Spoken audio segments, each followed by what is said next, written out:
The bullet that shattered the window of the general store in Kennewick, Washington Territory, missed Tabitha Kendrick by 3 inches. But she hardly noticed because people never noticed her anyway, and she had grown accustomed to being a ghost in her own life. It was late summer in 1883, and the dust from the streets seemed to settle on everything and everyone, including Tabitha, who stood at the counter with exact change already counted out, waiting for the clerk to acknowledge her presence for the 3rd time that afternoon. "Miss, I have the money right here," Tabitha said quietly, her voice barely rising above the commotion outside where men were shouting about the shooter.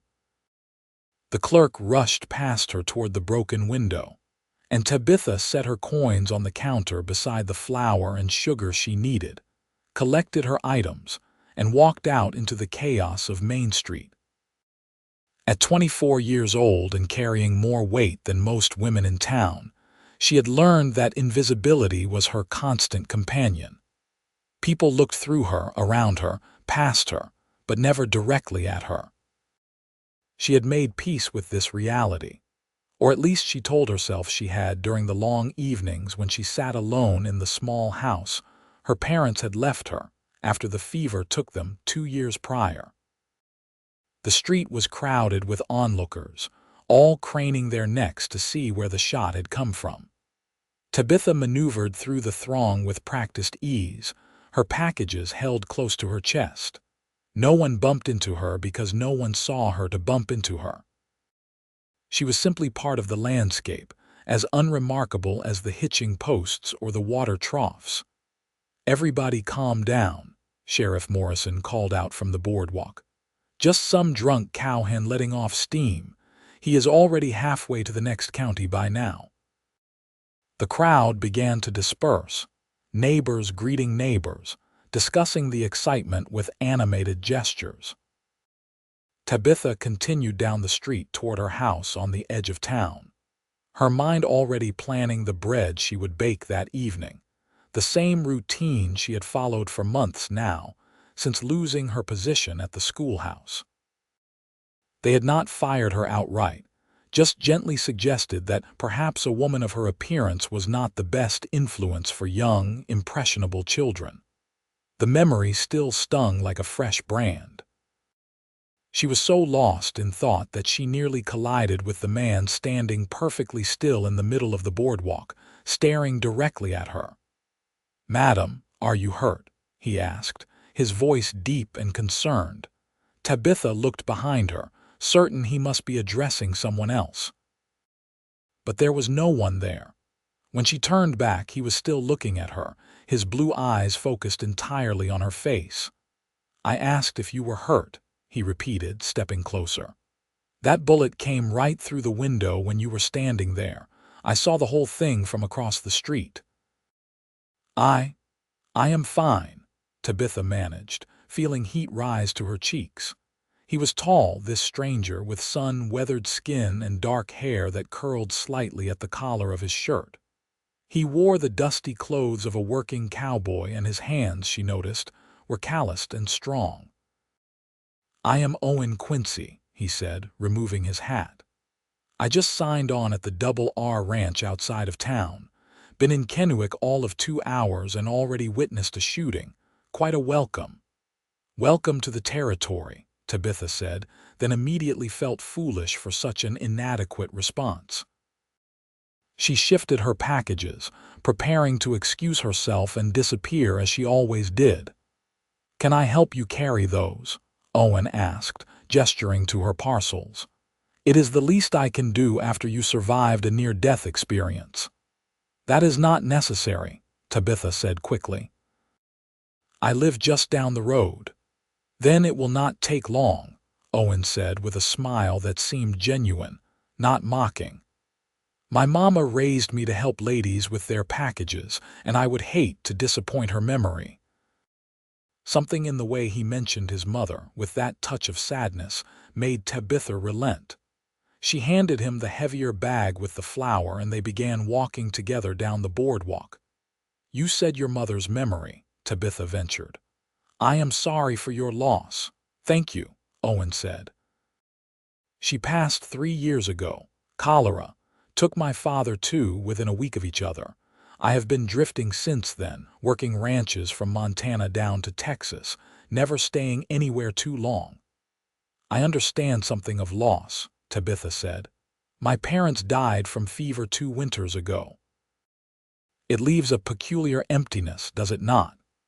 Owen looked at her then, really looked at her, and Tabitha felt exposed in a way she had not experienced in years.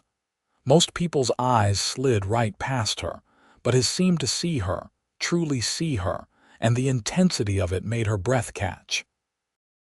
It does, he agreed. Like the world keeps spinning, but you have forgotten how to spin with it. They walked in companionable silence for a moment, passing the saloon where piano music drifted out into the late afternoon air. A group of young women stood outside the milliner's shop, their laughter bright and their dresses fashionable. One of them, Sarah Turnbull, had gone to school with Tabitha before Sarah's family had struck it rich with a silver claim. Sarah's eyes passed over Tabitha without recognition, as they always did, but then lingered on Owen with obvious interest. "Good afternoon," Sarah called out, her voice like honey. "You must be new in town." Owen tipped his hat politely but did not stop walking. "Afternoon, madam." Tabitha could feel Sarah's confusion even without looking back. Men did not simply walk past Sarah Turnbull, especially not when she made such an obvious invitation for conversation. "Your friends seem eager to meet newcomers," Owen observed. "She is not my friend," Tabitha said, then added quickly, "I mean, we are not particularly close." "Good," Owen said. "She seems like the type who would make life difficult for people she considered beneath her notice." Tabitha almost laughed at the irony. She was so far beneath Sarah's notice that she might as well be underground. They reached her house, a modest structure with a small garden in front that Tabitha tended with care. The vegetables were thriving despite the late summer heat, and she felt a small surge of pride at their neat rows. "You have a talent for growing things," Owen said, setting the flower bag on her front step. "That is not easy in this climate." "Thank you," Tabitha said, meaning it. "Would you like some water before you go? It is a long walk back to the Double R." "I would appreciate that," Owen said. Tabitha unlocked her door and gestured for him to come inside. The house was small but clean, with lace curtains she had made herself and a rag rug her mother had braided years ago. She poured water from the pitcher into a clean glass and handed it to Owen, who drank gratefully. "This is a nice home," he said, looking around with what seemed like genuine appreciation. "Feels peaceful." "It is quiet," Tabitha agreed, "sometimes too quiet." Owen set down his glass and met her eyes again. "I know we just met, Miss Kendrick," Tabitha supplied. "Tabitha Kendrick." "Miss Kendrick," Owen continued. "I know we just met, but I was wondering if you might consider having dinner with me tomorrow evening. There is a restaurant near the hotel, nothing fancy, but the foreman says they make a decent steak." Tabitha stared at him, certain she had misheard. "Dinner?" "Yes, if you are not otherwise engaged," Owen said. He seemed nervous now, his hat turning in his hands. "I understand if you are not interested. I am just a cowhand and you probably have plenty of suitors, but I thought I would take my chance." "Suitors?" Tabitha repeated, the word feeling foreign in her mouth. "Mr. Quincy, I think you might be confused about something." "The only thing I am confused about is why you seem so surprised," Owen said. "You are a lovely woman, Miss Kendrick, and I would be honored if you would have dinner with me." The world seemed to tilt slightly on its axis. Tabitha sat down heavily in one of her kitchen chairs, trying to reconcile Owen's words with everything she knew about herself and her place in the world. "Are you all right?" Owen asked, concern evident in his voice. "Mr. Quincy," Tabitha said carefully, "I appreciate your kindness, but I think you should know that I am not the sort of woman men ask to dinner. I am not. I do not look like the women who receive such invitations." Owen pulled out the chair across from her and sat down, his expression serious. "Miss Kendrick, I am going to be very direct with you because I think there has been some misunderstanding. When I saw you in that store, with that bullet flying past your head, you were the only person I could see in the entire room. Not because you were in danger, though that was alarming enough, but because you were the most beautiful woman I had ever laid eyes on." Tabitha felt tears prick at her eyes and blinked them back furiously. "You do not need to mock me." "Mock you?" Owen looked genuinely confused. "Why would I mock you? Miss Kendrick, I am not a man given to flowery speeches or false flattery. I am a simple cowboy who works hard, saves his money, and tries to be honest in all his dealings. When I tell you that you are beautiful, I mean it with every fiber of my being. But I am." Tabitha gestured helplessly at herself. "I am not small or delicate. I am not fashionable. I am invisible to most people." "Then most people are damn fools," Owen said bluntly. "Pardon my language, but it is the truth. I see a woman with kind eyes and a gentle smile. I see someone who grows a beautiful garden and makes a peaceful home. I see someone who understands loss and keeps going anyway. That is what beauty looks like to me, Miss Kendrick." Tabitha wiped at her eyes, unable to stop the tears now. "I do not understand." "What is there to understand?" Owen asked gently. "I like you. I would like to get to know you better. Is that really so complicated?" "It is when it has never happened before," Tabitha whispered. Owen reached across the table and took her hand, his calloused palm warm against her skin. "Then those other men were blind. So, will you have dinner with me tomorrow?" Tabitha looked at their joined hands, at the earnest expression on Owen's face, and felt something shift inside her chest, like a door opening that she had thought sealed shut forever. "Yes," she said. "I would like that very much." Owen's smile was brighter than the summer sun outside. 6 o'clock. I will come by to walk you there." 6 o'clock, Tabitha agreed. After Owen left, Tabitha sat in her kitchen for a long time, trying to understand what had just happened. She kept expecting to wake up and find it had all been a dream, some cruel trick her lonely mind had played on her. But the water glass Owen had used was still on her table, real and solid, proof that he had been there, that he had seen her, that he had asked her to dinner. That night, Tabitha barely slept. She kept replaying their conversation, analyzing every word, looking for the trap or the joke she was certain must be there. But Owen's face had been so sincere, his words so straightforward. Either he was an accomplished actor or he meant what he said. And if he meant what he said, then everything Tabitha thought she knew about herself and her place in the world might be wrong. The next day crawled by with agonizing slowness. Tabitha cleaned her already spotless house, tended her garden twice, and baked bread she did not need. She tried on every dress she owned, which was not many, and finally settled on her blue cotton dress with the white collar. It was modest and well made, sewn by her own hands, and it was the best she had. At precisely 6 o'clock, there was a knock at her door. Tabitha took a deep breath, smoothed her dress, and opened it to find Owen standing there with his hat in his hands and his hair still damp from washing. "Good evening, Miss Kendrick," he said. "You look absolutely beautiful." "Thank you," Tabitha said, trying to accept the compliment even though it still felt strange on her ears. "You look very nice as well." They walked together toward the restaurant, and Tabitha was acutely aware of the stares they attracted.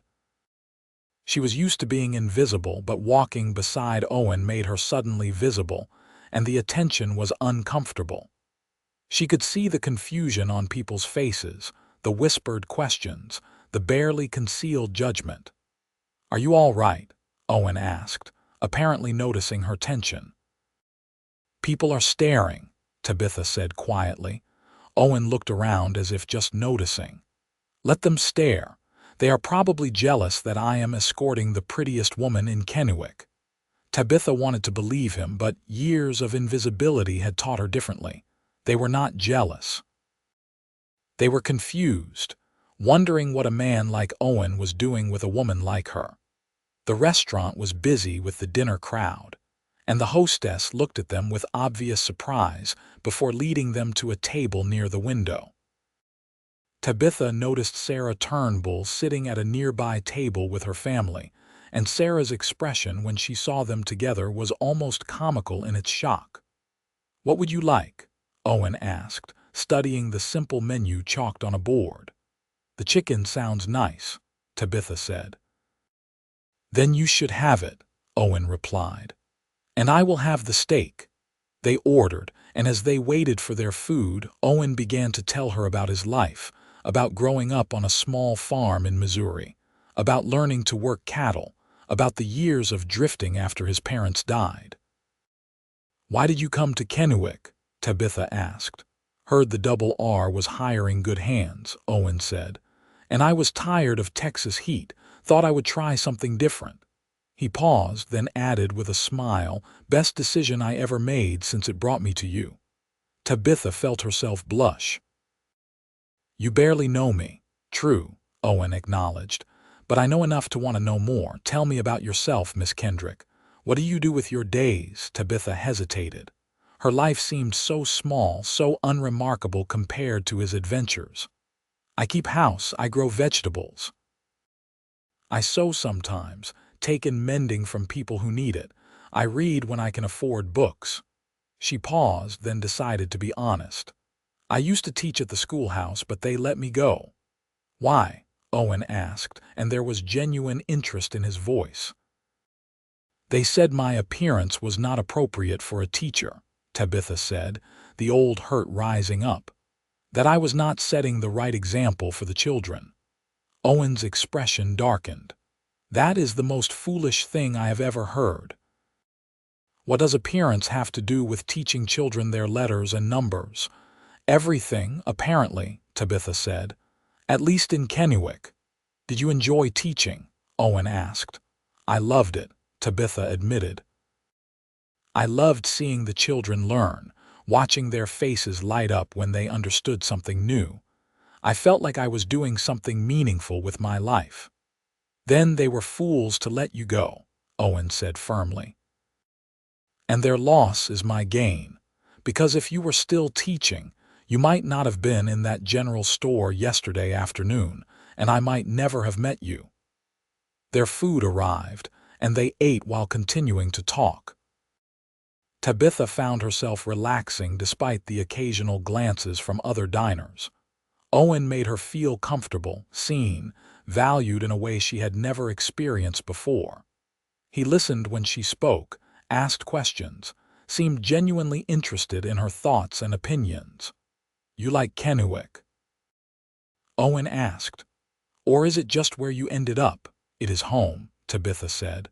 "Or at least it is where my home is, but I confess, sometimes I wonder what else might be out there in the world." "There is plenty out there," Owen said. "Cities and mountains and wide open spaces. Beautiful things and terrible things and everything in between. But I have learned that geography matters less than the people you share it with." "That sounds very wise," Tabitha said. "That sounds like something my mama used to say," Owen admitted with a smile. "I cannot claim wisdom, just good teaching." After dinner, Owen walked Tabitha home through the warm evening. The sun was setting, painting the sky in shades of gold and pink, and the air smelled of dust and sage. "Thank you for dinner," Tabitha said when they reached her door. "I had a lovely time." "So did I," Owen said. "Miss Kendrick, I know this might be forward of me, but may I see you again? Perhaps this Sunday after church, we could take a walk, maybe have a picnic if the weather holds." "I would like that," Tabitha said, and realized she was smiling, genuinely smiling in a way she had not in years. "Good night, then," Owen said, and for a moment Tabitha thought he might kiss her, but instead he simply took her hand and pressed it gently. "Sleep well." Tabitha watched him walk away into the gathering darkness, then went inside and sat by her window, her hand still tingling from his touch. This was real, she told herself. This was actually happening. A man, a good and kind man, had asked her to dinner and wanted to see her again. The impossibility of it made her giddy. Sunday came, bright and clear. Tabitha attended the morning service at the small church on the edge of town, sitting in her usual spot in the back pew where she could slip in and out unnoticed. But today, she felt different, like some internal change had manifested on her face, making her visible in a new way. Several people nodded to her as she entered, more acknowledgement than she usually received in a month. After the service, she found Owen waiting outside, looking handsome in a clean shirt and pressed trousers. "Ready for that walk?" he asked. "Ready," Tabitha confirmed. They walked out of town toward the river, carrying a basket Tabitha had packed with bread, cheese, and apples. The path wound through scrub grass and scattered pines, and the sound of the river grew louder as they approached. "It is beautiful out here," Owen said. "Peaceful." "I come here sometimes," Tabitha admitted, "when I need to think or just to be away from town." They found a shady spot beneath a large cottonwood tree and spread out the blanket Tabitha had brought.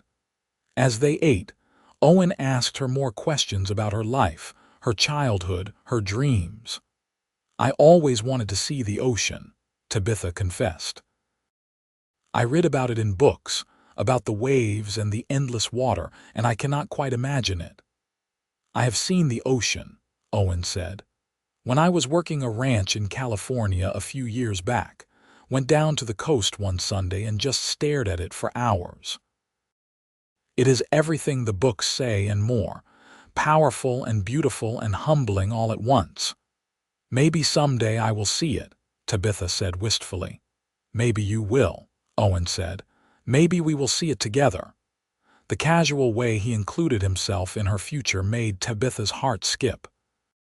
"You hardly know me," she reminded him, though less certainly than before. "I am getting to know you," Owen said. "And everything I learn makes me want to know more. Is that so wrong?" "No," Tabitha said softly. "It is just new. New can be good," Owen said. He reached out and tucked a strand of hair behind her ear, the gesture so tender that Tabitha felt tears threaten again. "Miss Kendrick, I want to be honest with you about something." "What is it?" Tabitha asked, worried suddenly that this was where he would reveal the joke, the truth behind his attention. "I am 30 years old," Owen said. "I have worked hard my whole life, saved most of what I earned. I am not a rich man, but I am not poor either. I have been looking for a place to settle, somewhere to finally put down roots and build a real life. I thought I would just know when I found the right place, but I was wrong. It is not about the place, it is about the person." Tabitha's heart was pounding so hard she thought it might burst from her chest. "Owen, I know it has only been a few days," Owen continued. "I know this is fast and maybe crazy, but from the moment I saw you in that general store, I knew. I have never believed in love at first sight before, but I believe in it now because I am living it." "You love me," Tabitha whispered, hardly daring to believe it. "I am falling in love with you," Owen corrected gently. "And I think if you give me a chance, I could make you happy. I know I want to try." Tabitha looked at this man, this impossible, wonderful man who saw her when no one else did, who thought she was beautiful when the world had taught her otherwise, who spoke of love and futures like they were real possibilities. "I am falling in love with you too," she said, the words feeling like truth and miracle combined. "I did not think this could happen to me, but it is happening, and I am terrified and thrilled all at once." Owen smiled, that bright, genuine smile that lit up his whole face. "Then we are terrified and thrilled together." He leaned forward slowly, giving her time to pull away if she wanted, but Tabitha did not want to pull away. She wanted this, wanted him, wanted the impossible future he was offering. When his lips met hers, it was gentle and sweet and perfect, and Tabitha felt like she was finally, truly alive for the first time in years. They spent the rest of the afternoon by the river, talking and laughing and stealing kisses when the mood struck them. Owen told her about his dreams of owning his own small ranch someday. Nothing huge, just enough land for cattle and horses and a good life. Tabitha told him about her dream of teaching again, maybe in a school where they valued knowledge over appearance. "You could start your own school," Owen suggested. "Right here in Kennewick or wherever we end up. Teach children whose parents want them educated properly." "That would cost money," Tabitha said. "Money I do not have." "But money I do have," Owen said. "Or at least enough saved to make a start. We could be partners, you and me. Build something together." The casual way he spoke of their future together, like it was already decided, already real, made Tabitha's head spin. But it also made her happy in a way she had forgotten was possible. As the sun began to set, they packed up their picnic and walked back toward town. Owen held her hand the entire way, and Tabitha did not care who saw them or what they thought. For once in her life, she felt like she belonged, like she was exactly where she was supposed to be. "Can I see you tomorrow?" Owen asked when they reached her house. "I would like that," Tabitha said, and the day after that, Owen pressed, his eyes twinkling. "Yes," Tabitha laughed, and every day after that, Owen asked, suddenly serious. "Yes," Tabitha whispered. "Every day." Over the next few weeks, Owen and Tabitha became a regular sight in Kennewick. They walked together in the evenings after Owen finished work at the ranch. They attended church together on Sundays. They shared meals and conversations and quiet moments that felt more precious than gold. The townspeople's initial shock gave way to grudging acceptance, though Tabitha still caught the occasional confused glance or heard the whispered speculation. But it bothered her less now, because Owen's steady presence reminded her that she was worthy of love and attention, regardless of what others thought. One evening, as they sat on Tabitha's porch watching the stars emerge, Owen told her about a conversation he had had with his foreman. "There is a small ranch for sale about 10 miles from here," Owen said. "Nothing fancy, maybe 100 acres, but good grazing land and a decent house. The owner died last winter, and his widow wants to move back east to be with family. She is selling it cheap, just wants it gone quickly." "Are you thinking of buying it?" Tabitha asked. "I am thinking of buying it for us," Owen said. "If you will have me, that is." Tabitha turned to look at him in the starlight. "Owen Quincy, are you proposing to me?" "Not properly," Owen admitted. "I need to do that right. But yes, that is what I am working up to. I love you, Tabitha Kendrick. I want to marry you, build a life with you, wake up beside you every morning for the rest of my days. I want to help you start that school you dream about. I want to watch you teach children who will grow up knowing what a remarkable woman you are. I want everything with you if you want it too." "I do want it," Tabitha said, her voice thick with emotion. "I want all of it with you." Owen pulled a small box from his pocket and opened it to reveal a simple gold band. "It was my grandmother's," he said. "The only thing I have left from my family. I know it is not fancy, but—" "It is perfect," Tabitha interrupted, tears streaming down her face. "Everything about this is perfect." Owen slipped the ring onto her finger, and it fit as if it had been made for her. Then he pulled her into his arms and kissed her with a passion that made her forget the rest of the world existed. They were married 3 weeks later in the same small church, where Tabitha had spent years sitting invisible in the back pew. This time, she walked down the aisle on the arm of Mr. Henderson, the elderly shopkeeper who had always been kind to her, toward Owen, who stood at the altar looking at her like she was the answer to every prayer he had ever prayed. The ceremony was simple but beautiful. Tabitha wore a new dress she had sewn herself, white cotton with delicate blue embroidery around the collar. Owen wore his best suit, his hair neatly combed, his eyes never leaving her face. "I, Owen Quincy, take you, Tabitha Kendrick, to be my lawfully wedded wife," he said when the time came, his voice strong and sure. "To have and to hold from this day forward, for better or for worse, for richer or for poorer, in sickness and in health, to love and to cherish until death do us part." When it was Tabitha's turn, she spoke the same vows with equal certainty, her voice not wavering even though her heart felt so full it might burst. "I now pronounce you man and wife," the minister said. "You may kiss your bride." Owen did, with enthusiasm, and the small crowd gathered in the church applauded. Tabitha saw Sarah Turnbull in the audience, looking sour, and Mrs. Morrison, the sheriff's wife, dabbing at her eyes with a handkerchief. But mostly she saw Owen, her husband, looking at her with such love that everything else faded away. They had a small reception in the church hall, with cake and punch and well wishes from neighbors. Some people were genuinely happy for them, like Mr. Henderson and the widow Phillips who lived down the street from Tabitha's house. Others came out of curiosity or obligation, but Tabitha did not care.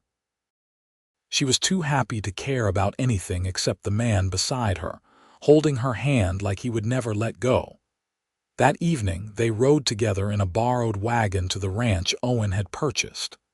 The house was small but sturdy, with 2 bedrooms and a good kitchen. There was a barn that needed some repairs and a corral that would hold horses once they could afford to buy some. "It is not much yet," Owen said as he helped Tabitha down from the wagon, "but we will make it something." "It is perfect," Tabitha said, meaning it. "It is ours." Owen carried her over the threshold, making her laugh, and set her down gently in the front room. Someone, probably Owen himself, had already lit lamps throughout the house, casting everything in a warm, golden glow. "Welcome home, Mrs. Quincy," Owen said. "Mrs. Quincy," Tabitha repeated, loving the sound of it. "That is going to take some getting used to." "We have plenty of time," Owen said, pulling her close. "We have forever." That night, in the quiet of their new home, they began their life together properly. Owen was gentle and patient, treating Tabitha like she was precious and perfect, which made her feel like maybe she was. And when they finally fell asleep, wrapped in each other's arms, Tabitha felt more content than she had ever thought possible. The next morning they woke to sunshine streaming through the windows and the sound of birds outside. Owen made coffee while Tabitha explored the house more thoroughly, already planning improvements and additions. "We should name the ranch," Tabitha said over breakfast. "It needs a proper name." "What should we call it?" Owen asked. Tabitha thought for a moment. "What about the Hope Ranch? Because this place represents hope, our hope for the future." "Hope Ranch," Owen repeated, testing the words. "I like it. Hope Ranch it is." Over the following months, they worked hard to build their life together. Owen continued working at the Double R to bring in steady money while also improving their own property. Tabitha planted a large garden, much bigger than the one at her old house, and began canning vegetables for the winter. She also started making inquiries about starting a small school, talking to families in the area who might want their children educated. The response was surprising. Several families expressed interest, particularly those who lived too far from town to send their children to the regular school. Tabitha began planning a curriculum, ordering books with Owen's encouragement, and preparing one of their spare rooms as a classroom. By autumn, she had 6 students ranging in age from 5 to 12. They came 3 days a week, their parents paying what they could in either money or goods. Tabitha discovered that she was happier teaching these 6 children in her front room than she had ever been at the town school. These children wanted to learn, and their parents valued education over appearances. Owen would come home from work to find Tabitha grading papers or preparing lessons, and he would kiss the top of her head and tell her how proud he was of her. Those moments, simple and domestic, were some of the happiest of Tabitha's life. As winter approached, bringing cold winds and the threat of snow, Tabitha realized she had not been feeling well. She was tired all the time, and certain smells made her nauseous. At first, she thought she might be coming down with something, but then her monthly courses stopped, and she began to suspect the truth. She waited to be certain before telling Owen, wanting to be sure before raising his hopes. But when Dr. Fletcher confirmed her suspicions, she could barely contain her excitement. That evening, when Owen came home from work, cold and tired from mending fences all day, Tabitha met him at the door with unusual enthusiasm. "What is this about?" Owen asked, laughing as she pulled him inside. "I have news," Tabitha said, her face glowing. "Wonderful news." "What is it?" Owen asked, catching her excitement. "We are going to have a baby," Tabitha said. "Next spring, probably May or June." Owen's face went through several emotions at once, surprise and joy and wonder all mixed together. Then he whooped loudly and picked Tabitha up, spinning her around despite her protests. "We are going to be parents," he said, setting her down carefully. "You are going to be a mother." "And you are going to be a father," Tabitha said, laughing and crying at the same time. That night, they lay in bed making plans. They would need to set up the second bedroom as a nursery. Owen would build a cradle. Tabitha would sew baby clothes. They talked about names and what kind of parents they wanted to be and what kind of life they wanted to give their child. "He or she will know they are loved," Owen said firmly. "Every single day that child will know they are wanted and valued no matter what." "Yes," Tabitha agreed, thinking of her own childhood, mostly happy but sometimes lonely. "They will always know they matter." The winter passed slowly, as winters do. Tabitha's school took a break for the coldest months, and she spent the time sewing and preparing for the baby. Her body changed, growing rounder with new life, but Owen made her feel beautiful every day. He would put his hand on her swelling belly and talk to the baby, telling it stories about its grandparents and making promises about the future. "Your mama is the smartest, kindest, most beautiful woman in the world," Owen would say to Tabitha's belly. "And you are going to be just like her." "Or like you," Tabitha would counter. "Strong and good and honest." "Or a combination of both of us," Owen would say, "which would make one remarkable child." Spring arrived with all its promise, bringing green grass and wildflowers and warming temperatures. Tabitha's students returned, and she taught until she was too uncomfortable to continue, her belly so large that standing for long periods became difficult. On a warm May afternoon, while Owen was out checking on their small herd of cattle they had recently purchased, Tabitha felt the first pangs of labor. She sent word to Owen through a neighbor boy, and then sent for Mrs. Morrison, who had experience as a midwife. Owen arrived in record time, his face pale with worry. "Are you all right? Is the baby coming?" "The baby is coming," Tabitha confirmed, gripping his hand as another pain washed over her. "Everything is fine, this is normal." But Owen looked terrified, so Tabitha had to comfort him even as she labored. Mrs. Morrison arrived and took charge, shooing Owen out of the bedroom despite his protests. "Men do not belong in birthing rooms," Mrs. Morrison said firmly. "Go wait in the other room and try not to worry." The labor was long and difficult, lasting through the evening and into the night. Tabitha had never experienced such pain, but she also had never been so determined. This baby, this child made from love and hope, would come into the world no matter what it took. Finally, in the early hours of the morning, with one last tremendous effort, Tabitha delivered a baby boy. His cry filled the room, loud and strong, and Tabitha collapsed back against the pillows, exhausted but triumphant. "You have a son, Mrs. Morrison announced, cleaning the baby and wrapping him in a soft blanket. "A healthy, beautiful boy." She placed the baby in Tabitha's arms, and Tabitha looked down at his tiny, perfect face with overwhelming love. He had Owen's blue eyes and a shock of dark hair, and he was the most beautiful thing she had ever seen. "Can Owen come in now?" Tabitha asked.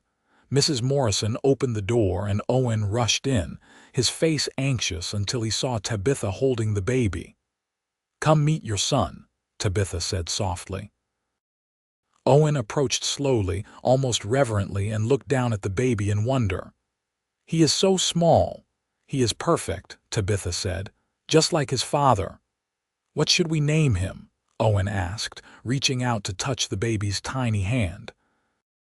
The baby immediately gripped Owen's finger, making him laugh with delight. "I was thinking Oliver," Tabitha said. "Oliver Quincy, it means peace." "Oliver," Owen repeated. "Hello, Oliver. I am your papa and I am going to love you forever." Tears streamed down Owen's face as he bent to kiss Tabitha's forehead. "Thank you for giving me a family. Thank you for saying yes when I asked you to dinner all those months ago. Thank you for seeing me the way I saw you." "I think we saw each other," Tabitha said, "and we saw the truth." Over the following weeks, Tabitha recovered from childbirth while Owen took over most of the ranch work and household duties.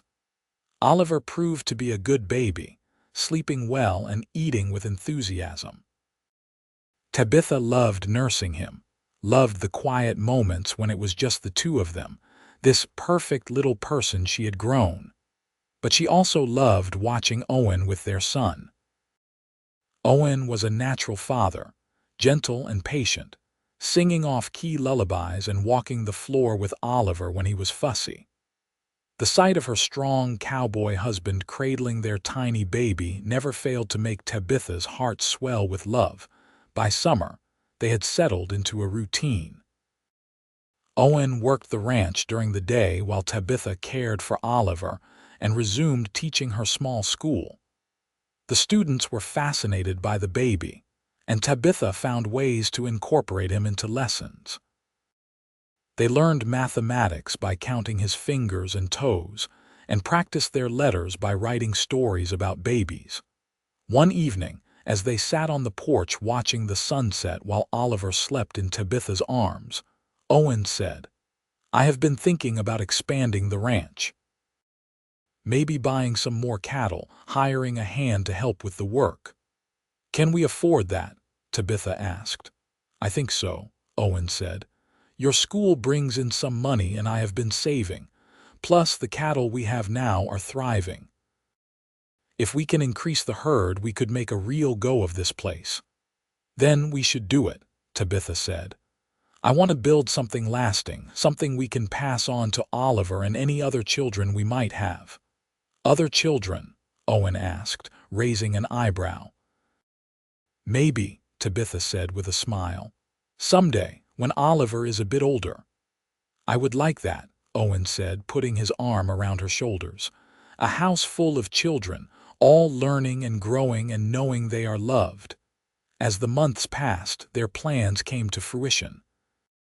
Owen hired a young cowhand named Thomas who was eager to learn and worked hard. The herd grew, and with it, their income.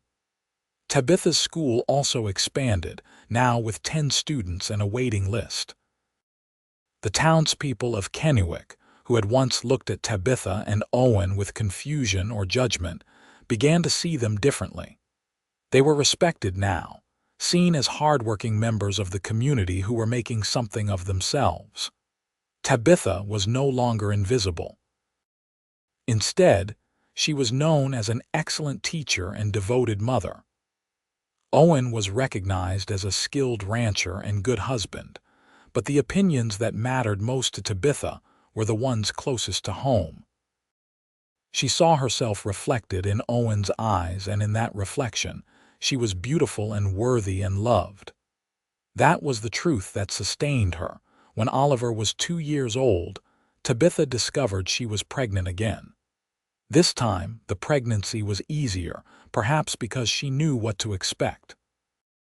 She continued teaching until late in her pregnancy, finally stopping when climbing stairs became too difficult.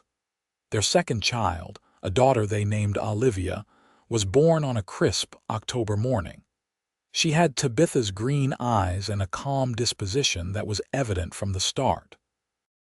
Oliver was fascinated by his baby sister, wanting to help with everything from diaper changes to feeding.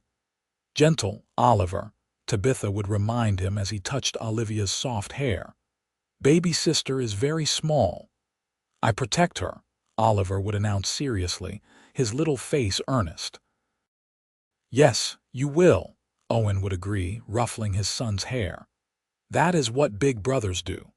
Life on Hope Ranch continued its rhythm. The years passed with work and love and small joys. Oliver started attending Tabitha's school when he turned 5, proving to be a quick learner with his father's steadiness and his mother's love of books. Olivia grew into a bright, curious toddler who followed her brother everywhere. When Oliver was 7 and Olivia was 5, Tabitha found herself pregnant again.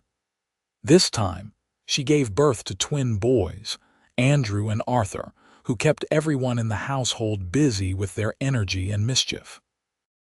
"4 children," Owen said one evening, holding a twin in each arm while Oliver read to Olivia on the floor. "We have certainly been blessed."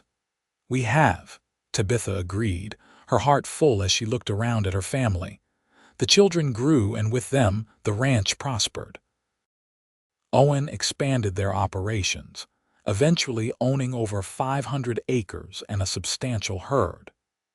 Tabitha's school became well known in the region, with families traveling considerable distances to have their children educated by Mrs. Quincy. As Oliver entered his teenage years, he began helping more on the ranch, learning the business from his father. Olivia showed a talent for teaching and often helped her mother with the younger students.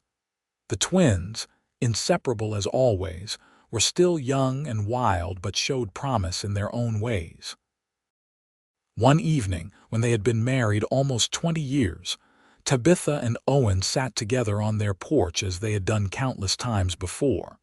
The children were all in bed, and the ranch was quiet under a sky full of stars.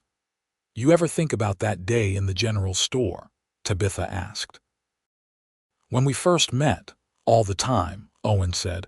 "Best day of my life that day." "Even better than our wedding day," Tabitha teased.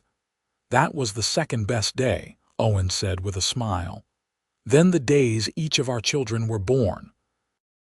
But that first day when I saw you and knew immediately that my life was about to change, that was something special." "I thought you were crazy," Tabitha admitted, "or cruel, playing some kind of joke on me." "And now?" Owen asked.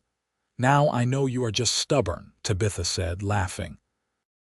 "Stubborn enough to see me when no one else did, stubborn enough to convince me I was worth seeing." "You were always worth seeing," Owen said firmly. "The world was just blind." "But you were not," Tabitha said, leaning her head on his shoulder. "You saw me, truly saw me, and you loved what you saw." "I still do," Owen said, kissing the top of her head. "Every single day I look at you and think I am the luckiest man alive."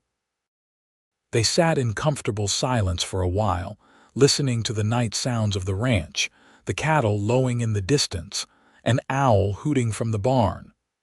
"What do you think our future holds?" Tabitha asked. "We have built such a good life here, but what comes next?"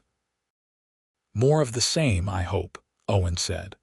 "Watching our children grow and find their own ways in the world, maybe grandchildren someday when the time is right. Growing old together on this land we have built with our own hands and hearts." "That sounds perfect," Tabitha said. "It does," Owen agreed. "Though I confess I still want to take you to see the ocean someday. You said you always wanted to see it." "I had forgotten about that," Tabitha said, surprised. That was so long ago. I never forget the things that matter to you, Owen said. And I made myself a promise years ago that I would take you to see the ocean. Maybe next year, when the ranch can spare me for a few weeks, we could take a trip. What about the children? Tabitha asked.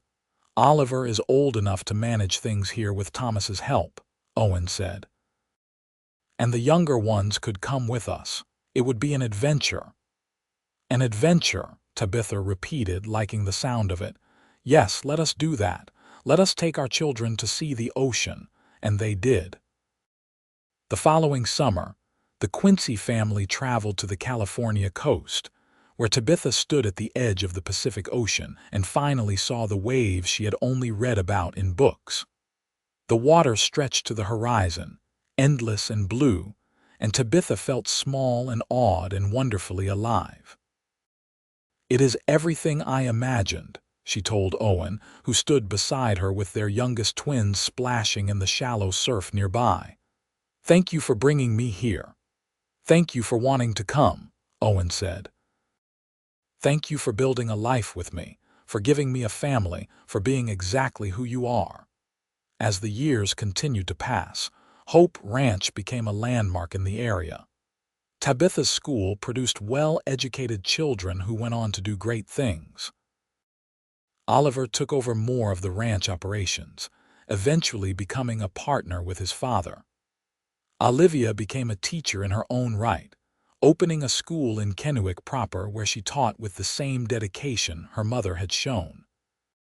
The twins, Andrew and Arthur, eventually left to seek their fortunes in different ways. Andrew became a lawyer, using his quick mind and gift for argument to fight for justice. Arthur became a doctor, his compassion and steady hand saving lives throughout the territory. But they all came home regularly, bringing spouses and eventually grandchildren, filling the house with noise and love and laughter. Tabitha and Owen grew older together, their hair turning gray, their faces weathering with age, but their love remaining as strong as ever. On their 30th wedding anniversary, their children threw them a party at the ranch, inviting everyone who had been part of their lives. The house and yard were full of people, from former students to neighbors to business associates. Sarah Turnbull was there, now Sarah Henderson, having married late to a banker. She approached Tabitha with something that might have been contrition on her face. "Mrs. Quincy," she said, "I wanted to tell you how much I admire what you have built here, your school, your family, your ranch. It is all quite impressive." "Thank you," Tabitha said graciously. "I also wanted to apologize," Sarah continued. "I was not kind to you when we were younger. I did not see you the way I should have, and I am sorry for that." "That was a long time ago," Tabitha said. "We were different people then." "You were always the same," Sarah said. "I was the one who was different, who was shallow and blind. You were always remarkable, and I just could not see it." "Well, you see it now," Tabitha said, "and that is what matters." After Sarah moved away, Owen came up beside Tabitha and took her hand. "That must have felt good," he said. "It did," Tabitha admitted. "But honestly, her opinion stopped mattering to me years ago. The only opinions I care about are the ones from people who truly know me, who truly see me." "And do I truly see you?" Owen asked, a familiar question he had asked countless times over the years. "You see me," Tabitha confirmed. "You have always seen me. That is why I love you." "And I love you," Owen said. "For 30 years I have loved you, and I will love you for 30 more and beyond that if we are blessed with the time." They danced together as the sun set over their ranch, surrounded by their children and grandchildren, by friends and family, and the life they had built together. Tabitha thought back to that girl standing in the general store, invisible and alone, and marveled at the journey that had brought her here. She had been invisible in crowds, overlooked and dismissed, convinced of her own worthlessness. But Owen had seen her, had looked past the surface to the woman underneath, And in his seeing, he had made her visible not just to him, but to herself. Their love story was not the conventional kind. It was not about a handsome prince rescuing a beautiful princess. It was about two ordinary people finding each other in the chaos of the world, choosing each other every day, and building something extraordinary from that choice. As the years continued to pass, Tabitha and Owen remained each other's constant companions. They rocked grandchildren on the porch where they had spent so many evenings together. They watched their children's children run through the fields where their own children had played. They held hands through illnesses and difficulties, celebrating triumphs and weathering sorrows side by side.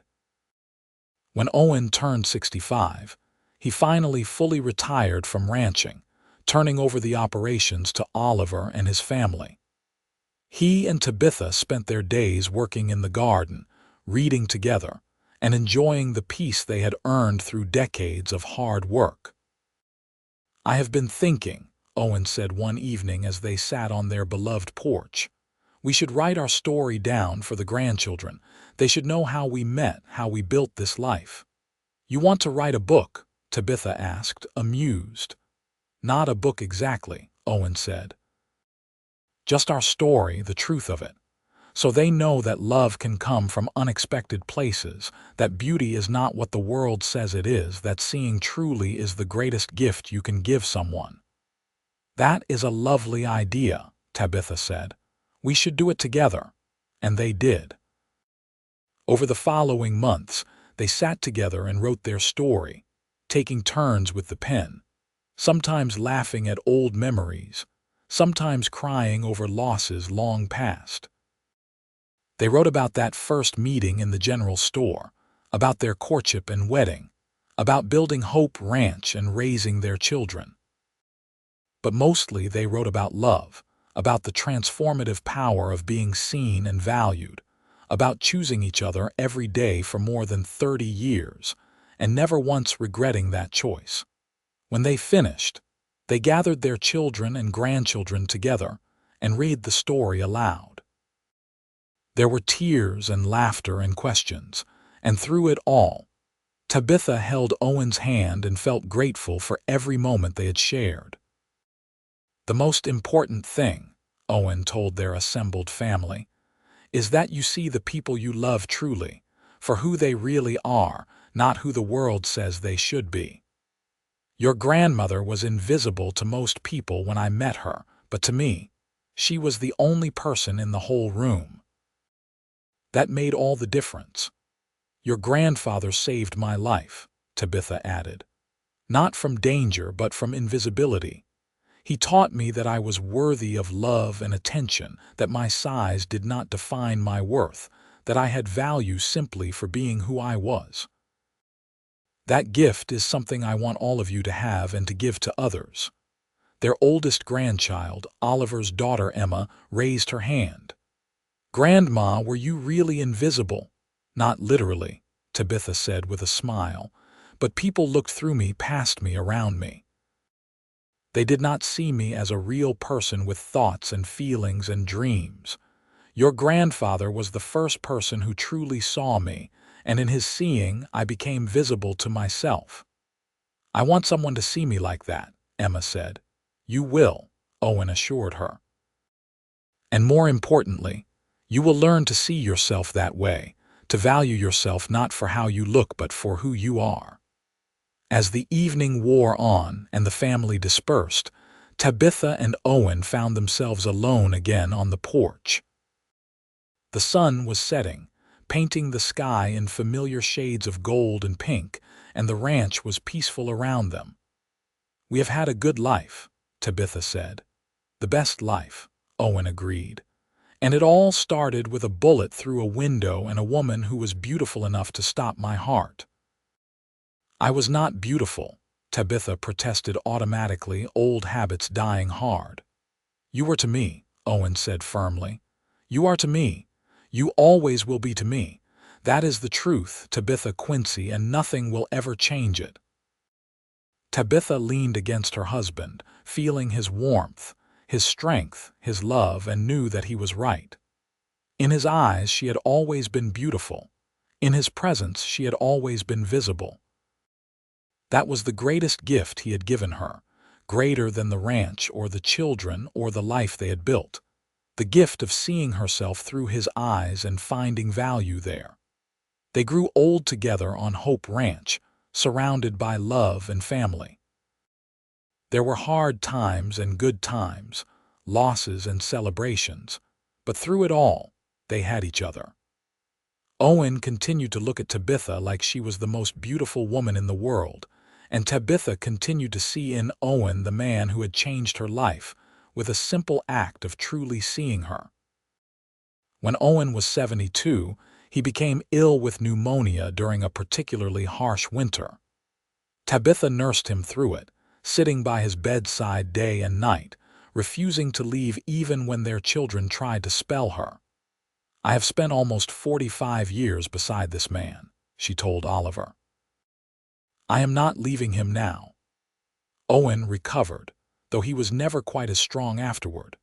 But he remained cheerful and loving, still finding ways to make Tabitha laugh, still holding her hand when they sat together, still looking at her with the same love that had been there from the beginning. On a warm spring evening, when they were both in their mid-70s, they sat on their porch watching the sunset as they had done thousands of times before. The ranch was thriving under Oliver's management, and their grandchildren were growing into fine young people. Life was good, even as age made it slower and more difficult. "Thank you," Owen said suddenly. "For what?" Tabitha asked. "For saying yes to dinner all those years ago," Owen said. "For giving me a chance. For building this life with me. For being my wife and the mother of my children and my best friend for more than 4 decades. Thank you for everything." "Thank you for seeing me," Tabitha said, tears in her eyes. "Thank you for making me visible. Thank you for loving me exactly as I am." They sat in silence for a while, holding hands as the stars emerged one by one in the darkening sky. Tabitha felt at peace, knowing that whatever came next, they would face it together as they had faced everything else. Owen Quincy lived to be 78 years old, passing peacefully in his sleep with Tabitha beside him. She held his hand as he took his last breath, whispering words of love and gratitude for the life they had shared. The funeral was attended by what seemed like the entire territory. Former students, now grown with children of their own, came to pay their respects. Neighbors and business associates, friends and family, all came to say goodbye to a man who had been loved by everyone who knew him. But it was Tabitha who felt his loss most keenly. After 47 years of marriage, she had lost the man who had made her visible, who had loved her without reservation, who had built a life with her that exceeded every dream she had ever dared to dream. In the months that followed, Tabitha grieved deeply, but not without hope. She had the ranch, still thriving. She had her children and grandchildren who visited often and supported her through her loss. She had her memories, precious and perfect, of a love that had transformed her life. She continued teaching, finding solace in the work she had always loved. She spent time with her grandchildren, passing on the lessons Owen had taught her about seeing truly, about valuing people for who they were rather than what they looked like. And every evening, she sat on the porch they had shared for so many years, looking out at the land they had built together, and she talked to Owen as if he were still there beside her. "I miss you," she would say, "but I am grateful for every moment we had. You saved me, my love. You taught me that I was worthy of being seen, worthy of being loved. That gift sustained me through our life together, and it sustains me still." Tabitha lived to be 83 years old, surrounded by her children and grandchildren when she finally closed her eyes for the last time. Her final words were of Owen, of how she would see him again soon, of how she had been waiting for him. They buried her beside Owen on a hill overlooking Hope Ranch, where wildflowers grew in the spring and the grass stayed green even in summer. Their shared headstone was simple, bearing their names and the years of their lives, but also the words that summed up their love story. They saw each other truly, and in that seeing found everything. The ranch continued, passed down through generations of Quincy children. Tabitha's school, expanded and improved over the years, became a permanent institution in the region, known for its excellence and its commitment to seeing the value in every child, regardless of appearance or circumstance. And in the evenings, when the sun set over Hope Ranch, painting the sky in shades of gold and pink, you could almost see two figures sitting on the porch together, holding hands, still visible to each other after all these years, still choosing each other, still living the love story that began with a bullet through a window and a cowboy who saw a woman that everyone else had overlooked. Their great-grandchildren would visit the ranch and hear the story of how Owen and Tabitha met, how they fell in love, how they built something lasting from that love. The story was passed down like a precious heirloom, a reminder that true love was not about perfection or appearance, but about seeing and being seen, about choosing and being chosen, about building a life together one day at a time with dedication and devotion.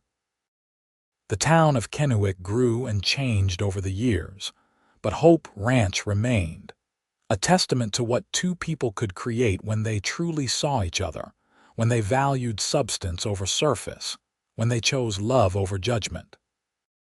And sometimes, on quiet evenings when the wind was just right, people claimed they could hear laughter from that porch on the hill, the sound of two souls who had found each other against all odds and refused to let go, who had proven that love was not about being seen by everyone, but about being truly seen by the one person who mattered most. Their love story became legend in the territory, told and retold to each new generation, a reminder that beauty comes in all forms, that worth is not determined by appearance, and that the greatest gift you can give someone is to truly see them for who they are and love what you find there. Oliver and his siblings made sure their parents' legacy lived on not just through the ranch and the school, but through the way they raised their own children, teaching them to see truly, to value authenticity over appearance, to look for the heart of a person rather than their exterior. The family gathered every year on the anniversary of Owen and Tabitha's wedding, meeting at the ranch to celebrate the love that had started it all. They would share the story with the youngest members of the family, ensuring that no one forgot how it all began, how a cowboy saw a woman that everyone else overlooked, and how that single act of seeing changed everything. Hope Ranch prospered for generations, always managed by descendants of Owen and Tabitha who understood that the land was more than just property. It was a symbol of what their ancestors had built together, a physical manifestation of love and dedication, and the transformative power of being seen. Tabitha's story, particularly, resonated through the years. Women who felt invisible or overlooked would make pilgrimages to Hope Ranch, wanting to stand where Tabitha had stood, to understand how she had transformed from invisible to cherished. They would leave inspired, understanding that their worth was not dependent on society's standards, but on their own inner value, and on finding people who could see that value clearly. The love story of Owen and Tabitha Quincy became more than just a family tale. It became a parable about the importance of looking beyond the surface, about the courage it takes to see what others miss, about the way love can transform not just individuals but entire communities. And on Hope Ranch, on that porch overlooking the land they had built together, their presence could still be felt. Two souls who had found each other in the chaos of life and held on tight, who had built something beautiful from simple acts of seeing and being seen, who had proven that true love was not a fairy tale but a choice made every day with intention and devotion. Their story ended as all stories must, with death and loss, and the passage of time. But it also never ended, living on in the hearts and minds of everyone who heard it, in the legacy they left behind in the land they had cultivated, in the children and grandchildren and great-grandchildren who carried their blood and their values forward into the future. Owen and Tabitha Quincy had lived and loved and built something lasting, and that, in the end, was the happiest ending of all.